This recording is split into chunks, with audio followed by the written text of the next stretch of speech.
Om Swastiastu, kami dari kelompok 6 akan mempresentasikan materi mengenai Rule of Law dan HAM.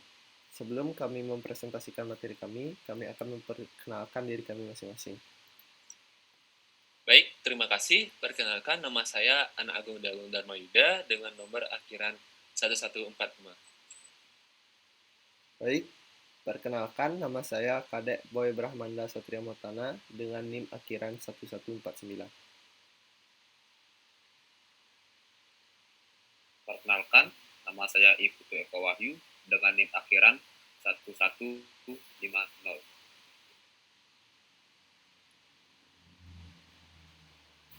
Perkenalkan, saya Iwayan Jeri Sutrisna, NIM akhiran 1153. Perkenalkan, nama saya Khalid Nopenata Bramantia dengan NIM akhiran 1165. Baik, adapun topik pembahasan yang akan kami bahas pada materi kali ini yaitu pertama, pengertian Rule of Law. Yang kedua, prinsip dan ciri Rule of Law. Yang ketiga, pengertian HAM. Yang keempat, sejarah dan jenis-jenis HAM. Baik, presentasi yang pertama akan dibawakan oleh teman saya, Novan. Baik, di sini saya akan mulai presentasi. Rule of Law merupakan istilah yang diberikan oleh ahli hukum Anglo-Saxon. Restart atau Rule of Law itu sendiri dapat dikatakan sebagai bentuk perumusan yuridis dari gagasan konstitusionalisme. Baik, selanjutnya akan dilanjutkan oleh Jerry Sutrisna. Baik, di sini saya akan melanjutkan prinsip-prinsip Rule of Law menurut UUD 1945. Yang pertama, menurut pasal 1 ayat 3, negara Indonesia adalah negara hukum. Yang kedua, pasal 27 ayat 1, segala warga negara bersamaan kedudukannya di dalam hukum dan pemerintahan dan wajib menjunjung hukum dan pemerintahan itu tanpa kecuali. Yang ketiga, pasal 29D ayat 1, setiap orang berhak atas pengakuan, jaminan, perlindungan, dan kepastian hukum yang adil serta perlakuan sama di depan hukum. Dan yang keempat, pasal 28D ayat 2, setiap orang berhak untuk bekerja serta mendapat imbalan dan perlakuan yang adil dan layak dalam hubungan kerja. Selanjutnya akan dilanjutkan oleh teman saya, Novan. Baik, selanjutnya adalah prinsip Rule of Law. Material dan hakikinya. Dari yang pertama itu ada Sunarhatu Hartono. Keberhasilan the enforcement of the rule of law tergantung pada kepribadian nasional masing-masing bangsa. Selanjutnya ada Albert Van Dissey. Supremasi aturan hukum, tidak adanya kekuasaan sewenang-wenang. Dalam arti seseorang hanya boleh dihukum jika memang melanggar hukum. Lalu ada Sadito Raharjo. Rule of law merupakan mempunyai akar sosial dan akar budaya Eropa, dan rule of law merupakan suatu legalisme liberal. Dan selanjutnya ahli hukum di Bangkok. Adanya perlindungan konstitusional, adanya kehakiman yang bebas dan tidak memihak, pemilihan umum yang bebas, kebebasan untuk menyatakan pendapat, kebebasan untuk berserikat atau berorganisasi dan beroperasi, pendidikan warga negara. Dan selanjutnya ciri-ciri rule of law. Yang pertama itu lahir dari kandungan negara konstitusi. Yang kedua adanya jaminan perlindungan HAM. Yang ketiga menjadi doktrin dengan semangat dan idealisme yang tinggi. Lalu yang keempat adanya kesamaan kedudukan di depan hukum. Baik, selanjutnya presentasi akan dilakukan oleh Anagung Dharmayuda. Terima kasih atas waktu yang telah diberikan. Selanjutnya kita akan membahas tentang contoh dari jalannya Rule of Law yang ada di Indonesia. Kasus ini sudah terjadi lama dan sangat viral yang menyangkut pautkan pejabat kita, mantan pejabat tinggi yaitu Setia Novanto, yaitu kasus korupsi IKTP. Kasus ini tuh berawal ketika saat Kemendagri merencanakan untuk mengajukan anggaran untuk menyelesaikan sistem informasi administrasi kependudukan. Pemerintahan pun menargetkan agar penyelesaian IKTP diselesaikan pada tahun 2013. Proyek IKTP sendiri merupakan proyek dalam rangka untuk memperbaiki sistem administrasi kependudukan yang ada di Indonesia. Menurut sumber yang kami baca, kasus ini pun mulai terendus saat kicauan dari mantan Bendahara Umum Partai Demokrat yaitu Muhammad Nazarudin. KPK kemudian mengungkap adanya kong kali kong yang secara sistematis telah dilakukan, yang mengakibatkan negara merugi sekitar 2,3 triliun. KPK pun berhasil menangkap 8 orang yang sudah diproses dan sudah divonis, yaitu antara lain Setia Novanto, 2 mantan pejabat Kemendagri, kemudian pengusaha Made Oke Masagung, dan 1 mantan direktur PT Murakabi Sejahtera. Selanjutnya akan dilanjutkan oleh teman saya untuk materi hak asasi manusia.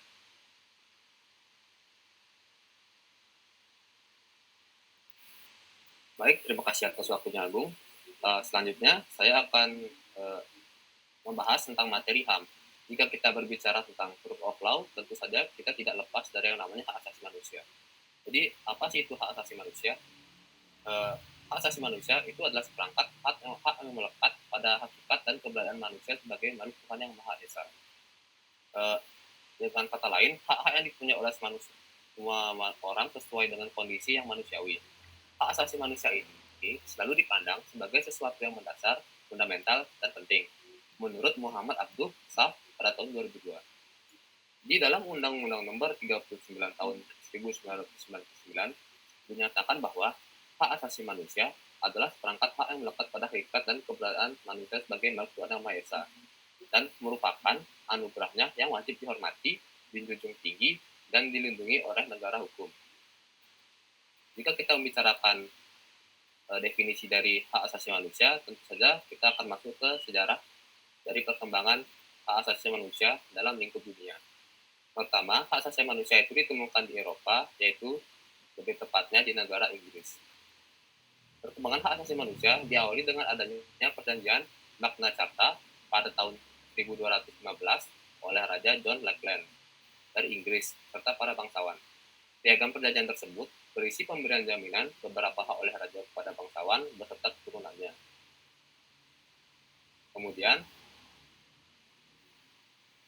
juga penandatanganan Petition of Right pada tahun 1628 oleh Raja Charles I. Oleh Raja Charles pertama. Setelah itu, perjuangan yang lebih nyata pada penandatanganan Bill of Rights oleh Raja William III pada tahun 1689. Sebagai hasil dari pergolakan politik yang disebut The Glorious Revolution, peristiwa ini tidak saja sebagai suatu kemenangan parlemen atau raja, melainkan juga merupakan kemenangan rakyat dalam pergolakan yang menyertai pergolakan Bill of Rights yang berlangsung selama 60 tahun. Perkembangan hak asasi manusia berlanjut diperjuangkan di dunia barat, yang diperjuangkan oleh John Locke, seorang filsuf Inggris pada abad ke-17. John Locke merumuskan adanya hak alamiah yang sudah ada pada setiap diri manusia. Hak-hak tersebut yaitu hak atas hidup, hak kebebasan, dan hak milik. Setelah itu, perkembangan hak asasi manusia ditandai dengan terjadinya revolusi di Amerika pada tahun 1776. Peristiwa tersebut merupakan perang kemerdekaan Amerika melawan penjajahan Inggris. Hal ini menghasilkan Declaration of Independence, atau bisa disebut sebagai deklarasi kemerdekaan oleh Amerika Serikat sebagai negara yang merdeka. Selanjutnya, revolusi di Prancis menjadi penanda bahwa terjadinya perjuangan penegakan hak asasi manusia. Revolusi Prancis merupakan suatu perlawanan dari rakyat Prancis karena Raja Prancis waktu itu, Louis ke-16, telah bertindak sewenang-wenang dan absolut. Pada revolusi ini muncul suatu pertanyaan, yaitu Declaration Destroyed de l'Homme et du Citoyen, atau pernyataan hak-hak manusia dan warga negara. Pernyataan ini berisi 3 hal, yaitu hak atas kebebasan atau liberté, kesamaan atau egalite, dan persaudaraan, fraternité. Seiring dengan peningkatan pemahaman mengenai HAM, Maka pada awal abad ke-20 muncul suatu konsep yang bernama 4 macam kebebasan atau bisa disebut the fourth freedom. Konsep ini dikemukakan oleh Presiden pertama Amerika Serikat, yaitu Franklin D. Roosevelt. Isi dari keempat konsep tersebut yaitu yang pertama ada freedom of religion, kebebasan beragama, freedom of speech, yaitu kebebasan berbicara, freedom of fear, yaitu kebebasan dari rasa takut, dan terakhir ada freedom of want, yaitu kebebasan dari kemelaratan. Setelah itu, kini hak asasi manusia telah diakui oleh dunia, yaitu yang bersifat universal, yang meliputi berbagai bidang kehidupan. Hal ini ditandai dengan munculnya Declaration of Human Rights atau Deklarasi Universal Hak Asasi Manusia yang dirancang oleh PBB pada tanggal 10 Desember 1948. Selanjutnya pada tahun 1997, yaitu Interaction Council mencanangkan suatu naskah berjudul Universal Declaration of Human Responsibility, yaitu adalah perancangan naskah ini disebabkan adanya perbedaan budaya yang dimiliki antara dunia timur dengan dunia barat. Jika kita membicarakan tentang dunia barat, tentu saja kita akan membahas tentang sejarah hak asasi manusia di bangsa Indonesia. Pertama-tama, bangsa Indonesia, perkembangan perjalanan tersebut, Indonesia tidak henti menuntut dihormatinya hak asasi manusia, yaitu dimulai pertama pada kebangkitan nasional pada tanggal 20 Mei 1908 yang diawali dengan lahirnya berbagai pergerakan kemerdekaan pada awal abad 20 yang menunjukkan kebangkitan bangsa Indonesia untuk membebaskan diri dari penjajahan masa lain. Yang kedua, ada Sumpah Pemuda, yaitu pada tanggal 28 Oktober 1928 membuktikan bahwa bangsa Indonesia menyadari haknya sebagai suatu bangsa yang bertanah air, satu, dan menjunjung satu bahasa dan satu bangsa, satu Indonesia. Yang ketiga, ada Proklamasi Kemerdekaan pada tahun 17 Agustus 1945. Yang keempat, perumusan hak asasi manusia dalam sejarah ketatanegaraan Indonesia secara eksplisit juga telah dicantumkan dalam Undang-Undang Dasar Republik Indonesia. Yang kelima, telah menetapkan ketetapan Majelis Permusyawaratan Rakyat Republik Indonesia sementara nomor 16 MPRS pada tahun 1966. Yang keenam, terbentuknya Komisi Nasional Hak Asasi Manusia berdasarkan keputusan Presiden nomor 50 tahun 1993. Berikut adalah sejarah perkembangan HAM di dunia serta di Indonesia. Selanjutnya, untuk materi jenis-jenis HAM akan dijelaskan oleh rekan saya, Boy. Sekian, terima kasih. Baik, terima kasih atas waktunya, Wahyu. Kali ini saya akan menjelaskan mengenai jenis-jenis dari HAM. Yang pertama itu ada menurut Kemenkumham, terdapat beberapa hak. Yang pertama yaitu hak untuk hidup, yang kedua ada hak berkeluarga dan melanjutkan keturunan, yang ketiga ada hak untuk mengembangkan diri, yang keempat ada hak untuk memperoleh keadilan, yang kelima ada hak atas kebebasan pribadi, yang keenam ada hak atas rasa aman, yang ketujuh hak atas kesejahteraan, yang kedelapan hak turut serta dalam pemerintahan, yang kesembilan hak anak, dan yang terakhir hak wanita. Terdapat juga jenis-jenis HAM menurut PBB. Yang pertama itu hak untuk hidup, kedua hak memiliki sesuatu, yang ketiga hak berpikir dan mengeluarkan pendapat, yang keempat hak mendapat pendidikan dan pengajaran, yang kelima hak menganut aliran kepercayaan atau agama, yang keenam hak untuk kemerdekaan hidup, yang ketujuh hak untuk memperoleh nama baik, yang kedelapan hak untuk memperoleh pekerjaan, dan yang terakhir hak untuk mendapatkan perlindungan hukum. Baik, materi selanjutnya akan dijelaskan oleh teman saya, Jerry. Baik, di sini saya akan melanjutkan tentang pasal-pasal yang mengatur HAM. Yang pertama itu pasal 29 ayat 2 yang berbunyi mengenai kebebasan beragama dan beribadat yang dipertegas oleh pasal 28E ayat 1, di mana bunyinya adalah setiap orang bebas memeluk agama dan beribadah menurut agamanya, memilih pendidikan dan pengajaran, memilih pekerjaan, memilih kewarganegaraan, memilih tempat tinggal di wilayah negara dan meninggalkannya serta berhak kembali. Kemudian yang kedua itu pasal 39 ayat 1 sampai ayat 7. Pasal 39 ayat 1 berbunyi hak asasi manusia adalah seperangkat hak yang melekat pada hakikat dan keberadaan manusia sebagai makhluk Tuhan yang Maha Esa dan merupakan anugerahnya yang wajib dihormati, dijunjung tinggi dan dilindungi oleh negara, hukum pemerintah, dan setiap orang demi kehormatan serta pelindungan harkat dan martabat manusia. Yang kedua itu pasal 39 ayat 2 berbunyi kewajiban dasar manusia adalah seperangkat kewajiban yang apabila hak dilaksanakan tidak memungkinkan terlaksana dan tegaknya hak asasi manusia. Yang ketiga itu pasal 39 ayat 3 berbunyi diskriminasi adalah setiap pembatasan, pelecehan atau pengucilan yang langsung ataupun tak langsung dasarkan pada pembedaan manusia atas dasar agama, suku, ras, etnik, kelompok, golongan, status sosial, status ekonomi, jenis kelamin, bahasa, keyakinan politik yang berakibat pengurangan, penyimpangan, atau penghapusan pengakuan pelaksanaan atau penggunaan hak asasi manusia dan kebebasan dasar dalam kehidupan baik individual maupun kolektif dalam bidang politik, ekonomi, hukum, sosial, budaya, dan aspek kehidupan lainnya.